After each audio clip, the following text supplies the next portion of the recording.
Good day, I'm Johan Coetzee, and I would like to talk about some of my comments made in a public talk, public debates.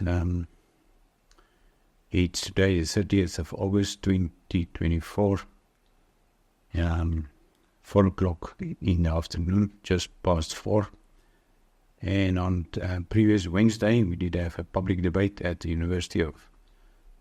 Namibia University of Science and Technology, organized by the Public Management Student Society, where representatives of the NID were there, as well as the Konrad Überhaupt Stiftung, as well as a representative of the ECN, myself, and also Ms. Christine representing disabled children.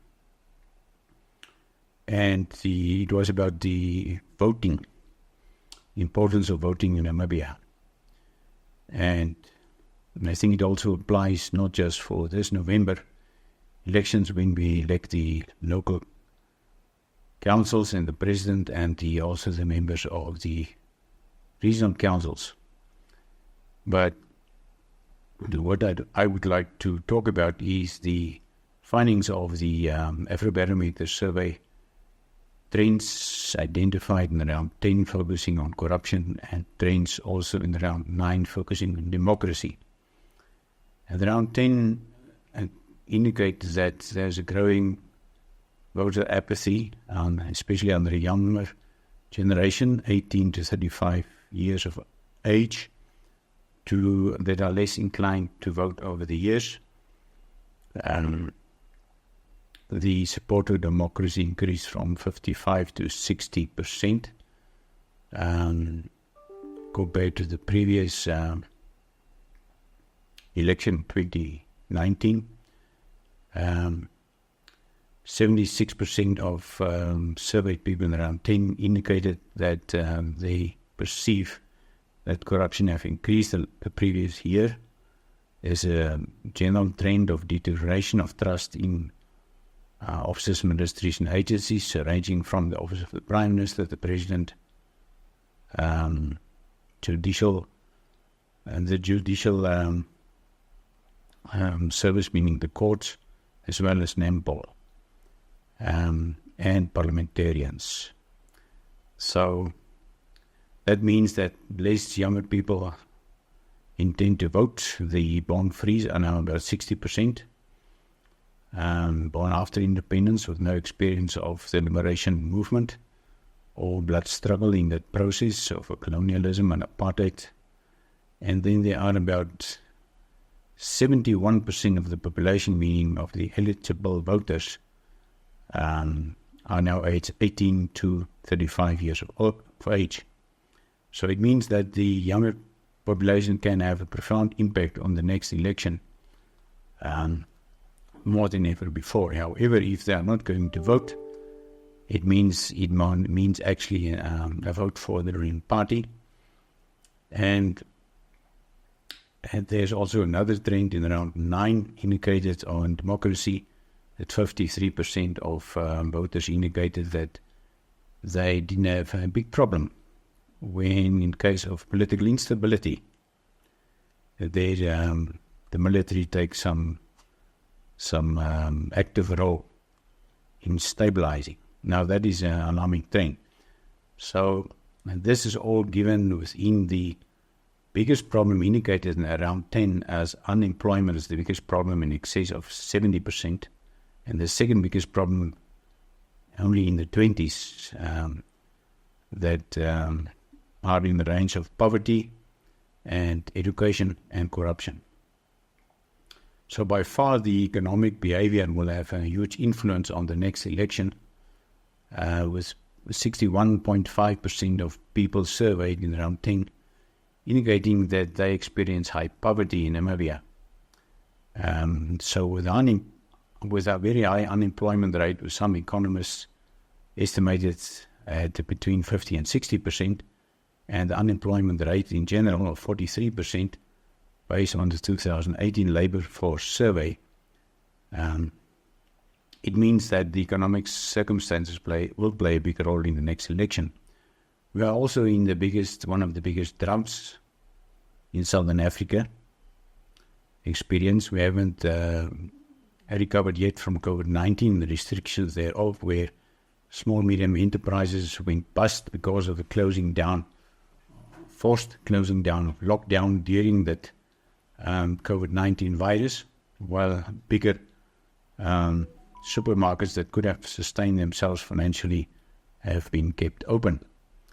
Now, this is also indicating there are also other economic indicators that are important. Number one, that Namibia is rated as junk status B1 in terms of investment. It means for any money that we borrow, we pay additional premium on that.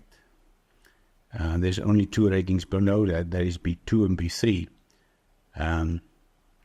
Then the GDP per capita, in terms of the government debt to GDP, came down from last year from 70 plus to 60%, which is an improvement, but still very high. And the public service ratio per capita of the population is some of the highest in the world. Our unemployment is some of the highest in the world. And our Gini coefficient is some of the highest in the world, in excess of 0.6%, rated out of 1. And then our competitiveness rating based on 2018, where we were this number 16 of more than 144 countries. No, not 144, number 16 of 184 countries. So, the lowest from the bottom, not from the top. Then it also means that there were outflow of money since 2014-15 with NEP and NEF, new Equitable Economic Empowerment Bill in framework that have been stalled, and also the Investment Promotion Facilitation Bill that have been updated twice, renewed twice, and then also there is a minimum wage of $18 per hour that will be implemented 2025 while the economy hasn't recovered yet. There's additional visa requirements for tourism for countries that did not allow visa entry free for Namibians to Namibia. That can also have an impact on Namibia. So economically, we are under severe stress in Namibia, and the younger voters, most of all, probably even more. So that means that if we can draw a parallel with South Africa, it will definitely have an impact on the next election. It's expected that the ruling party will receive less, although not as less, not so much fewer votes compared to the ANC, because the ANC received the MK party that was a breakaway that pulled a number of very important votes from the ANC. In Namibia, we have not seen that. This will only happen when there is a breakaway, and that will expectedly happen between the next election and the election of 2029. If that is going to happen, with an increasing generation gap in Namibia, 8% of youth represented only in parliament, and increasing more voter apathy and increasing more younger voters that are unemployed. Also unemployed graduates in Namibia are still increasing. We have more than 10,000 teachers that are qualified that can't find jobs. So there seems to be little coordination between what the industry wants and what tertiary institutions produce, and that needs to be urgently addressed. And some of the reasons for that is that tertiary institutions are mostly concerned about numbers, because that means money, while the private sector is focusing on skills so that they can employ people. And with the implementation of the minimum wage means that less people will be employed, and those people that are less skilled will be discriminated against, because they will be the first ones that actually have to go. So what can we do about the younger voters and their apathy in Namibia? First of all, we need presidential debates. Secondly, we need statistics given by EZN about younger voters, and that is not the case at the moment. We don't have statistics about younger voters that register or that will vote. That recommendation has been made in that public talk at NUST by myself to the representative of the EZN. Number 3, we need to have more social debates on not just social platforms, but also physically and virtually. We need to create a culture of tolerance, listening, mutual respect, and that it's okay to differ from each other, flexibility, and more a search towards answers and alternatives, because there are no solutions. As Thomas Sell said, there are only compromises. We need to create more jobs for it, and that can only be created by the private sector, because the government is not able to create jobs. We need to see deregulation in the short and longer term for the creation of entrepreneurship. For example, in Zanzibar, the first 10 years, it means that tax breaks for the first 10 years for new startups. In Namibia, at least for the first 5 years, needs to be implemented. Deregulation of too much regulations. For example, if you want to open a business in Namibia, you need to have a fitness certificate from the municipality of Windhoek. You need to register at the PIPA, Business Intellectual Property Authority, and annual basis. You need to do that and pay for that. You need to comply with labor regulations. You need to comply with the minimum wage legislation of the Employment Equity Act. If you want to fill a vacancy, if you have more than 10 employees, you need to inform the Employment Commissioner, and he needs to employ somebody on your behalf.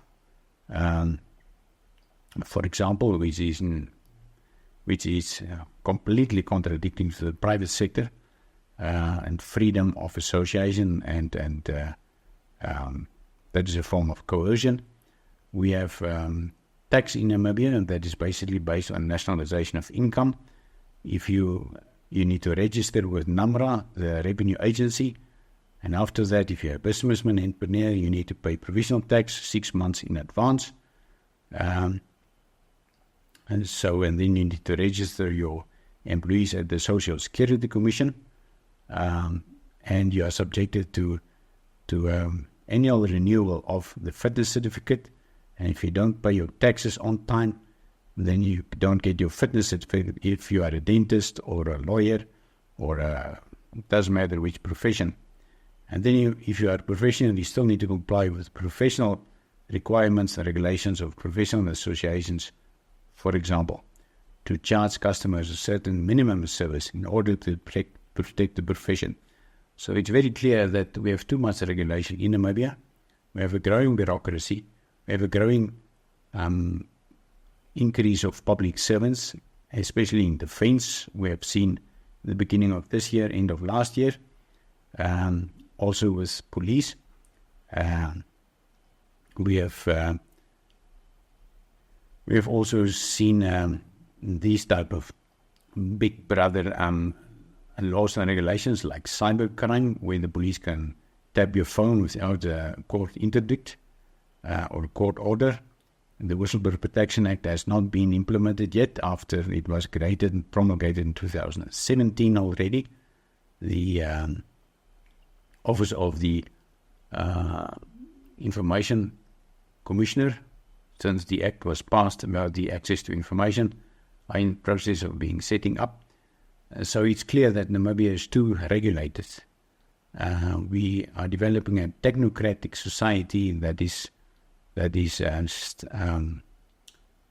strangling the private sector to perform, and our investment policies are not friendly for investors. It can take 274 days for the Minister of industrialization, trade industrialization to approve a change in shareholding or to improve a business plan, for example. That is just too long. And therefore countries, people that have a lot of money will rather go to Mauritius or Zanzibar or Seychelles instead of coming to Namibia. In Rwanda, 24 hours to open up a business. In Namibia, 50 days plus to register a business. So these are some of the type of concerns that Namibians have about opening a business. So the answer lies in the private sector, but the government is not providing the opportunities for people in deregulating and also in providing tax breaks for taking the risk in dire economic circumstances with your little bit of money borrowed from banks or from friends or from partners in order to open a business. We can go bust. 75% of business go bust the first year. So it's very clear what can be done. But for politicians to say in Namibia, this includes the ruling party, to open a business, that is what young people should do. That's easier said than done. If you are sitting in a cushy job in government, or you're a politician and you have a pension for life, it's easy to say these things. Starting a business with no money, with no bank guarantees, no collateral, it's much more difficult to do that. And that's why one of the reasons why young people are out of business and have a growing apathy for going to register to vote, because they don't see the benefits of that. But that is exactly what needs to be done in order to create employment for people in the private sector. We need a smaller public service and we need a larger private sector. The young people of today are very clever. They are motivated, but they don't have bread on the table, and they become more and more disillusioned by politicians of the ruling party that make promises and do not deliver. And the young people should also be more critical. They should become more active in politics, in debates, and focus more on economic situations in order to start a business and put pressure on government and politicians to deregulate and to provide tax breaks for them in order to change the legislation that's not investment friendly, for increasing foreign direct investment to Namibia, so that our credit rating can increase to investment grade, so that we can borrow money at a cheaper rate. And then at the same time, also when we have more businesses, there will be more employment and we will have more export, and we will earn a lot of money. We can earn a lot of money with exports, and in the process also try to balance the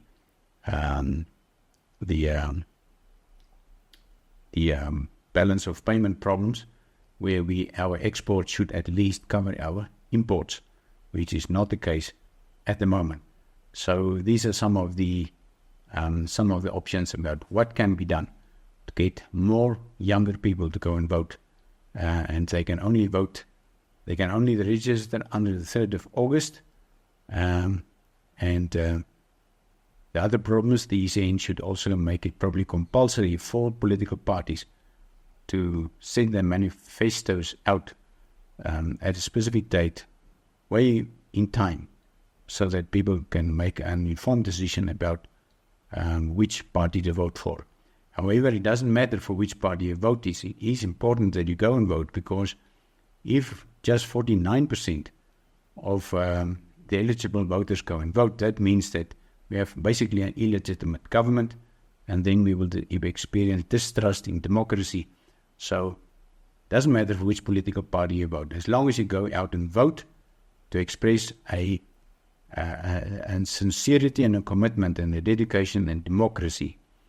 Because I think the young people of today are not as informed about the seriousness and the need for democracy as older people, because we have been through a bloody war of colonialism, neocolonialism, imperialism, apartheid, and a bloody liberation struggle where where the independence, we didn't, nobody did have any experience of good governance. So it's important that you go out and vote, and at least to protect our democracy. It doesn't matter for which party you vote. And with that, I will then conclude this